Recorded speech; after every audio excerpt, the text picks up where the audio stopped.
Inilatag ni Pangulong Ferdinand R. Marcos Jr. ang mga katangian na dapat tignan sa pagpili ng susunod na Pangulo ng bansa. Pero sa ngayon, wala pang plano ang Pangulo na i-anunsyo kung sino ang napipisil niyang i-endorso sa 2028. Yan ang ulat ni Clazel Pardilla.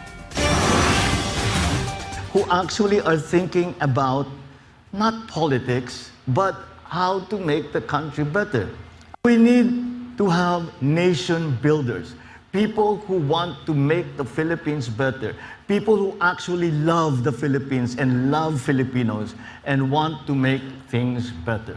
Ganito inilarawan ni Pangulong Ferdinand R. Marcos Jr. ang katangian na dapat iboto ng taong bayan at maging susunod na presidente ng Pilipinas. Isang leader na pagtutuunan ng pansin kung paano magiging produktibo ang mga Pilipino mula sa pagkakaroon ng pagkain, pagsasaayos ng edukasyon at pagpapabuti ng sektor ng kalusugan. Somebody who understands economics, who understands how to create jobs, who understands how to keep the inflation rate down, who understands how to make food supply a given, and someone who thinks about productivity, because growth is about productivity. Kailangan anya ng isang like-minded president o pinuno ng bansa na may kaparehong adhikain sa administrasyon para maipagpatuloy ang mga nasimulang pagbabago sa bansa.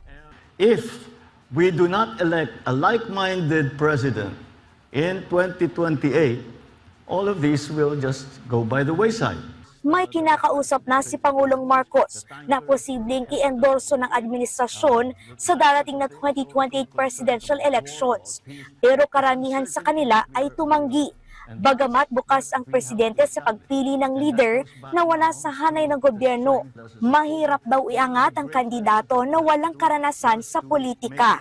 So you look at people in government and you see who's doing well, who is exceptional.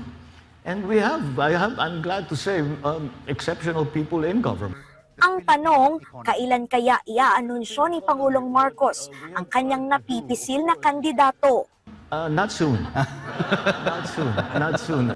Una nang iginiit ng Malacanang na hindi politika ang prioridad ng administrasyon ni Pangulong Marcos, kung hindi ang pagsiserbisyo. Sa harap ito ng pag-anunsyo ni Vice President Sara Duterte ng pagtakbo bilang Pangulo ng Bansa 2 taon bago ang susunod na eleksyon. Clazel Pardilla para sa Pambansang TV sa Bagong Pilipinas.